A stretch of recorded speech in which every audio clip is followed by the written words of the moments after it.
नमस्कार, मैं हूं कोमल शर्मा और खबर दोपहर में आपका स्वागत है। श्री करणपुर क्षेत्र में भाइयों में हुए मामूली विवाद के बाद एक 18 वर्षीय छात्रा ने कीटनाशक का सेवन कर लिया, जिससे उसकी मौत हो गई। गांव 27H निवासी जसकीरत ने देर शाम घर में रखी कीटनाशक का सेवन कर लिया। परिजन उसे तुरंत सामुदायिक स्वास्थ्य केंद्र लेकर पहुंचे। डॉक्टर रोहिताश नायक और नर्सिंग स्टाफ ने छात्रा को बचाने की पुरजोर कोशिश की। उन्होंने 1.5 घंटे तक CPR दिया और उल्टी के माध्यम से स्प्रे निकालने का प्रयास किया, लेकिन 1.5 घंटे बाद छात्रा ने दम तोड़ दिया। घटना की सूचना मिलते ही DSP विष्णु खत्री और केसरी सिंहपुर थानाधिकारी बलवंत राम नायक टीम के साथ मौके पर पहुंचे। मृतका के पिता नाजम सिंह ने पुलिस को लिखित में परिवाद दिया कि वह किसी भी तरह की कानूनी कार्यवाही नहीं चाहते हैं। उन्होंने बताया कि युवती का घर में अपने भाइयों के साथ मामूली विवाद हुआ था, जिसके चलते उसने ये आत्मघाती कदम उठाया। श्री करणपुर से अमित धवन की रिपोर्ट।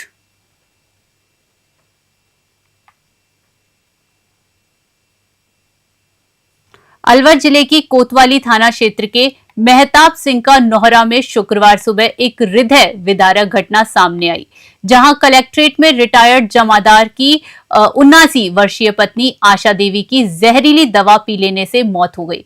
परिजनों के अनुसार आशा देवी काफी समय से दिमागी रूप से कमजोर थी। उन्होंने रोजमर्रा की दवाइयों के बीच गलती से जहरीली दवा पी ली, जिससे उनकी तबीयत अचानक बिगड़ गई। परिजनों ने तुरंत अलवर जिला अस्पताल लेकर पहुंचे, लेकिन डॉक्टरों ने उन्हें मृत घोषित कर दिया। घटना की सूचना मिलने पर पुलिस जिला अस्पताल पहुंची और आवश्यक जानकारी जुटाई।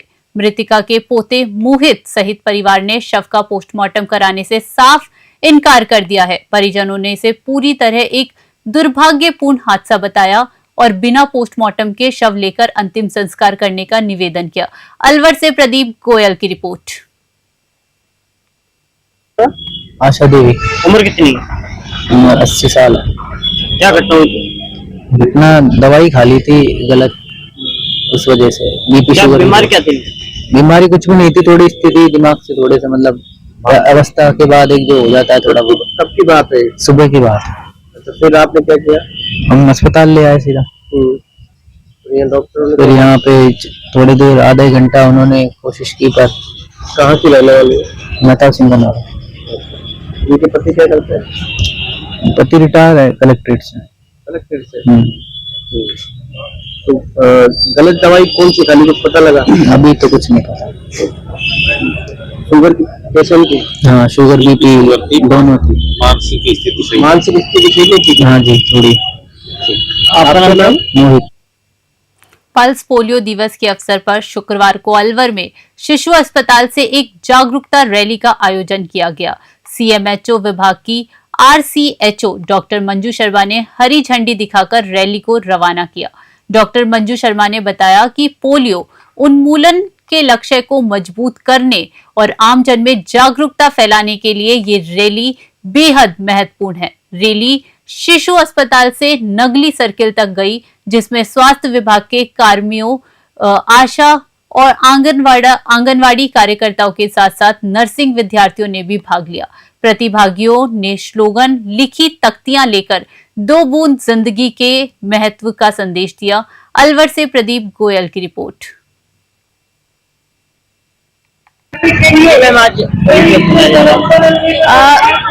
उपराष्ट्रीय पल्स पोलियो अभियान 23 नवंबर से 25 नवंबर तक जिले में आयोजित किया जाएगा। इस अभियान के लिए जन जागरण के लिए हमने ये एक रैली आयोजित करी है, जिसमें लोगों को ये संदेश पहुंचाना है कि वो अपने 0 से 5 साल तक के सभी बच्चों को पोलियो की खुराक पिलाए और पोलियो से बच्चों को सुरक्षित रखे। इसके लिए 23 तारीख से बूथ पे प्रोग्राम चलेगा। 1822 बूथ हमने जिले में रखे हैं, जिसमें इसके अलावा हमने इसके लिए ट्रांजिट टीम और मोबाइल टीम भी रखी है। 58 ट्रांजिट टीम रहेगी और 42 मोबाइल टीम काम करेगी और 210 सुपरवाइजर पर डे काम करेंगे। बूथ पे 5 साल तक के बच्चों को पोलियो की खुराक पिलाई जाएगी। इसके लिए हमारा महिला चिकित्सा स्वास्थ्य विभाग, इसके साथ में ICDS डिपार्टमेंट और एजुकेशन डिपार्टमेंट का भी सहयोग रहेगा। इसके साथ ही जो ट्रांजिट टीम है वो हमारी बस स्टैंड और रेलवे स्टेशन जैसी जगहों पे जो भी 5 साल तक के बच्चे हमें मिलेंगे। भारत सरकार द्वारा शुरू की गई विशेष गहन पुनरीक्षण SIR प्रक्रिया के तहत जयपुर शहर में लगे कैंपों में वार्ड नंबर 30 का कैंप इन दिनों अपनी बेहतरीन व्यवस्था और तेजी से काम के लिए खास चर्चा में है। कांग्रेस जयपुर शहर अध्यक्ष आर तिवारी ने वार्ड 30 के SIR कैंप का दौरा किया और व्यवस्थाओं का जायजा लिया। उन्होंने टीम की सराहना करते हुए कहा, मैंने कई वार्डों के SIR कैंप देखे हैं, लेकिन वार्ड 30 में काम सबसे बेहतर तरीके से हो रहा है। पूर्व पार्षद पुत्र मोहम्मद शाकिर और उनकी पूरी टीम जिस तरह से लोगों की समस्याओं को तुरंत सुलझा रही है, वो वाकई सराहनीय है। स्थानीय नागरिकों ने भी कहा कि कैंप में SIR प्रक्रिया बेहद सरल, तेज और सुचारू तरीके से की जा रही है, जिससे लोगों को बड़ी राहत मिल रही है। जयपुर से आदिल खान की रिपोर्ट।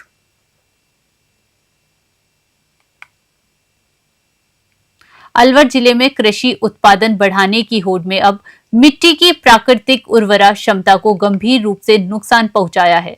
किसानों द्वारा अंधाधुंध रासायनिक उर्वरकों, विशेषकर DAP और यूरिया के उपयोग के कारण जिले की कृषि व्यवस्था के लिए खतरे की घंटी बज गई है। अलवर की मिट्टी परीक्षण प्रयोगशाला के अनुसंधान अधिकारी SP यादव ने बताया कि जिले में अलवर, राजगढ़ और बड़ौदा में 3 लैब संचालित है। इस वर्ष अब तक अलवर लैब में जांच किए गए 8,655 मिट्टी नमूनों में ये उजागर हुआ है कि किसान संतुलित उर्वरकर के बजाय एक ही प्रकार के उर्वरकों को बार बार उपयोग कर रहे हैं। अनुसंधान अधिकारी यादव ने चेतावनी दी कि मिट्टी परीक्षण जांच में जिंक की 60% और आयरन की 45% कमी मिली है, जिससे भूमि के बंजर होने का खतरा उत्पन्न हो गया है। अलवर से प्रदीप गोयल की रिपोर्ट।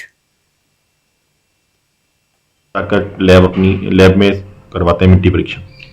बिल्कुल, देखिए अलवर जिले में 3 मिट्टी परीक्षण प्रयोगशालाएं कार्यशील हैं। एक लैब तो अपनी ये डिस्ट्रिक्ट लेवल पे है, मिट्टी परीक्षण प्रयोगशाला अलवर।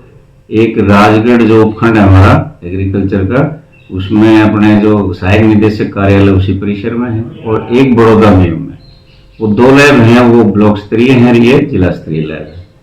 और लगभग हमारे यहाँ जैसे इस लैब की बात करूं तो इस वर्ष का हमारा जो लक्ष्य है वो 12,000 का है, और 12,000 के विरुद्ध अभी लगभग हमारे पास 7,020 नमूने एक विभागीय आ गए, और कुछ किसानों के आए हैं और कुछ NGOs के आए हैं। कुल मिला के 8600 के लगभग ये नमूने अभी तक प्राप्त हो गए, और मुझे लगता है कि ये हमारा जो लक्ष्य है इससे 31 मार्च तक हमारा ऊपर जाए।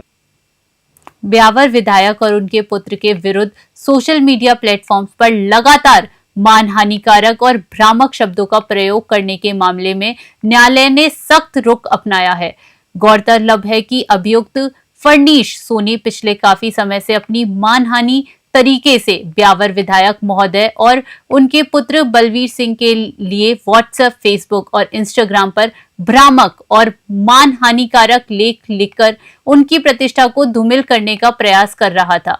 एडवोकेट रामेंद्र कुमार शर्मा ने सोशल मीडिया पर चलाए गए सभी दस्तावेजों, एक झूठी प्रथम सूचना रिपोर्ट सहित 28 दस्तावेज न्यायालय में प्रस्तुत किए। न्यायालय ने प्राथमिक तौर पर अपराध मानते हुए अभियुक्त फर्नीश सोनी को न्यायालय में तलब करने का आदेश दिया है। ब्यावर से सौरभ माथुर की रिपोर्ट।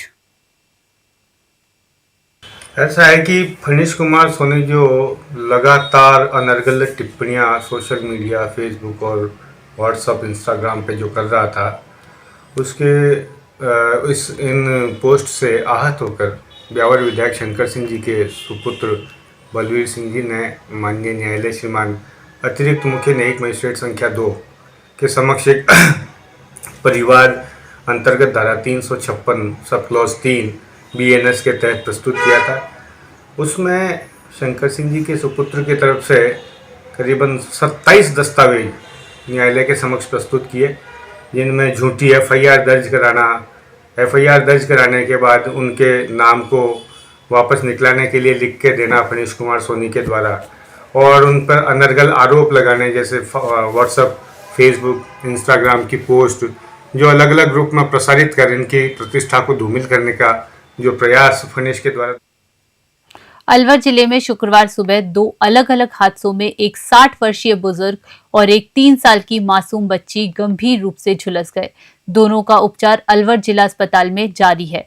पहली घटना विजय मंदिर थाना क्षेत्र में हुई, जहां शुक्रवार सुबह 60 वर्षीय राम स्वरूप अपने घर के बाहर आग ताप रहे थे। इसी दौरान उनके कपड़ों ने पीछे से अचानक आग पकड़ ली।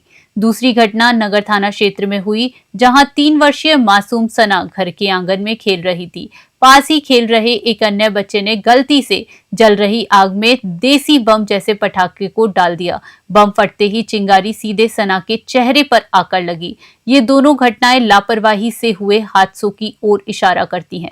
पुलिस ने ठंड के मौसम में आग तापने समय विशेष सावधानी बरतने और बच्चों के पास खतरनाक वस्तुएं न रखने की अपील की। अलवर से प्रदीप गोयल की रिपोर्ट। बच्चे का नाम क्या है? सना, उम्र कितनी है? 3 साल। क्या घटना हुई थी? बाड़ा कलर वो पटक दो बम, बाँच में नहीं जड़ गई, नहीं पटक गो। अच्छा, झटिया कांच लगी, नहीं जड़गी भाई, लगता तो सब जड़ गया का। कौन सी गाँव के निवासी हो? आलम सासो, ये कहाँ पड़ता है? ये नगर साइड। नगर साइड। हाँ, घटना कब की है? सुबह की, काल सुबह की बात है, 8-1 बजे से। हाँ, आपका नाम क्या है? मेरा नाम हंसीरा। एक सेकंड जी। बाबा का नाम क्या है? राम स्वरूप। क्या घटना हुई थी? ये सुबह ही ताप रहा तो पल्ले में धोती का मार पल्ला जल गया फिर इसके सारा शरीर पीछा को हाथ में कपड़ा सारा जल गया पीछा। कहाँ के निवासी हो? मंगलबास। ये कहाँ पर? ये विजय मंदिर के पास पड़ता है, अलवर जिले में। अच्छा, उसकी वजह आप भर्ती कर रहे हैं? हाँ, घटना कब की? सुबह मॉर्निंग। आज सुबह। हाँ, कितनी उम्र हुआ होगी? उम्र हो गई 60 साल। आपका नाम क्या? सतीश।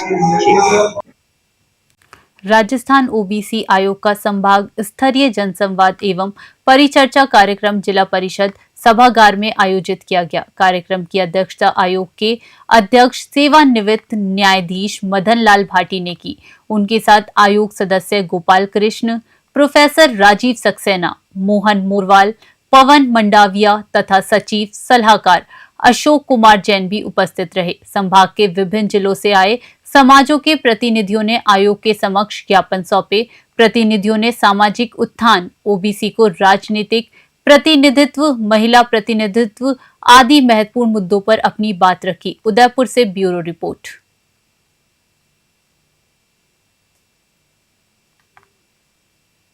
मेड़ता के जसनगर क्षेत्र में बहुप्रतीक्षित बाईपास निर्माण की दिशा में महत्वपूर्ण प्रगति हुई है।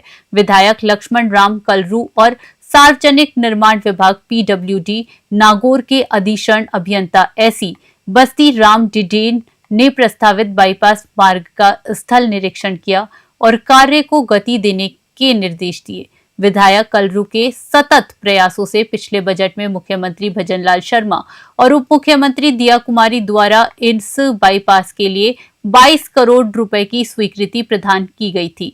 अधिकारियों ने बताया कि जल्द ही भूमि अधिग्रहण की प्रक्रिया शुरू की जाएगी।